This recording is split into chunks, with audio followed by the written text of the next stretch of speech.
My name is Isaac Newton Kinity. I reside in New Haven, Connecticut. In Kenya, I was the Secretary General of the Kenya Civil Servants Union, but I escaped persecution in 1998 following 6 threats to my life. I first of all went to Uganda, from where I was resettled in USA. So I'm here today for a genuine cause to campaign and to challenge the Kenyan government on the suffering of the Kenyan women and children.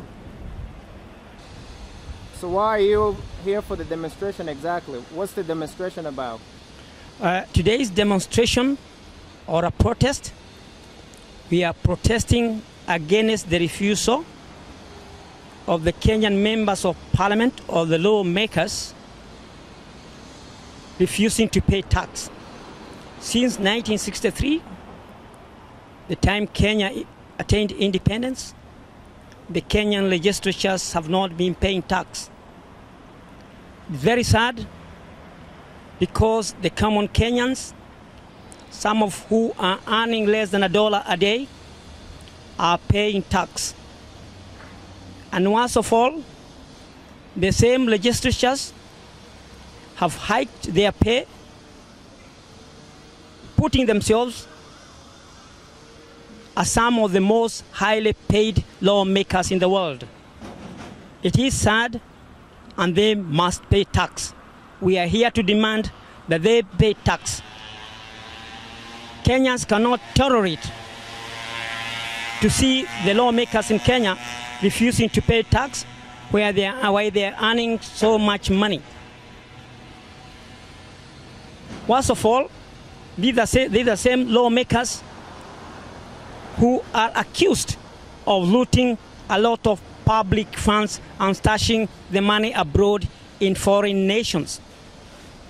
At the same time that we are here, we are demanding that all the countries where all this money is banked help Kenyans by freezing all this money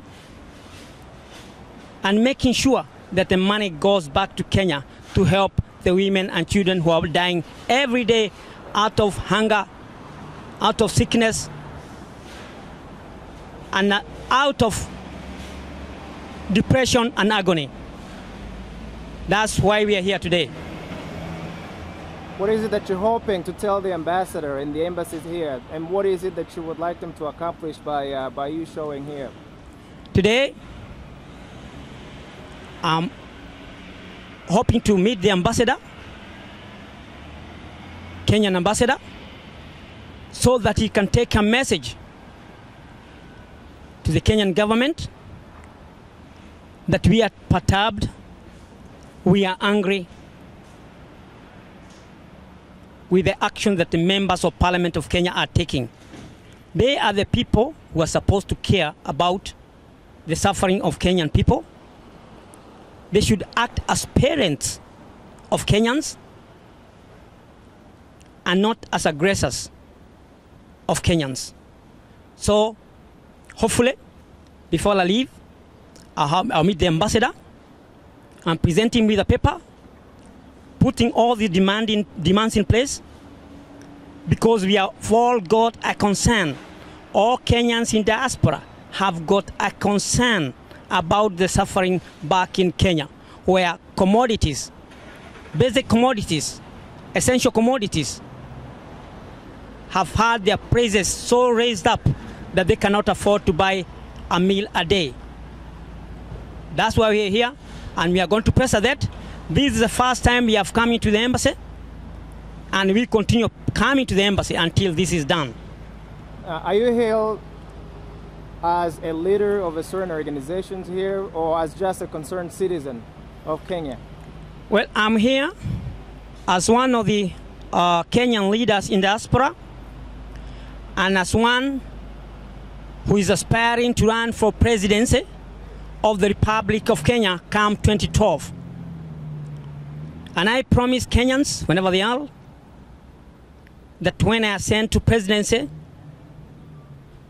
we have to solve the problems that are affecting our people.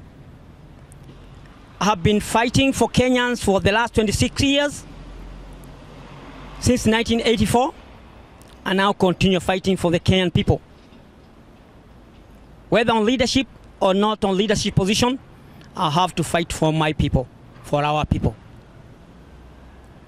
Is that okay for you to see the deputy ambassador?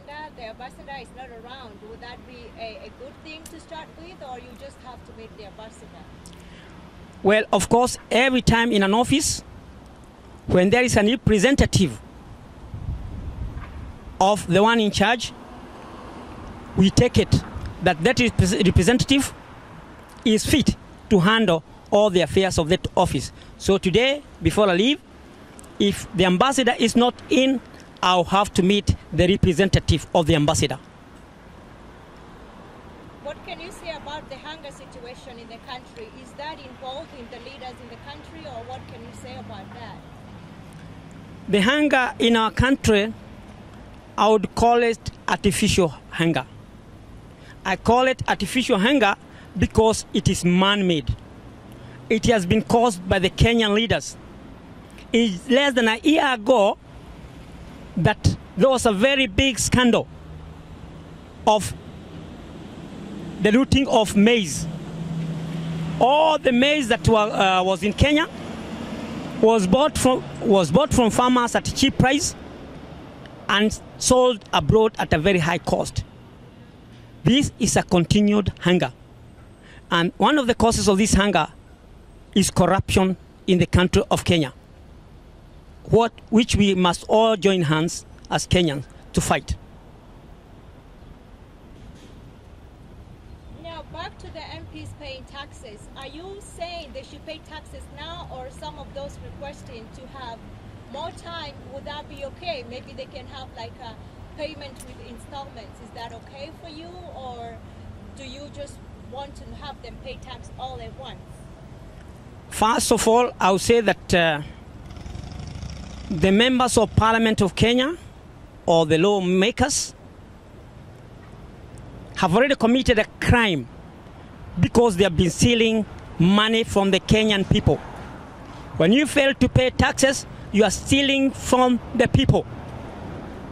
So my recommendation is that these members of the Kenyan Parliament have to pay taxes since they got into Parliament last. That being 2007. So anyone who entered Parliament in 2007 should be prepared to pay tax from 2007 because they have since been stealing from the public coffers. What is your track record when it comes to taxes? Have you been paying your due taxes when you were in Kenya before the exile? When I was in Kenya, I was known to be a champion of anti-corruption. And even the problem that culminated to my escape was because of my challenges to corruption, whereby I was challenging even the highest authority on land. I have been paying tax in Kenya. My record is very clean. I've been someone who has been for the people since I was young. I got into politics when I was in my 20s. And I don't have any record that would portray me as someone who is corrupt or someone who is not upright. Thank you so much. And while we're waiting on the rest of your colleagues to be here, we will just stay put and see what the embassy crew have to respond on your demands as well. Thank you very much.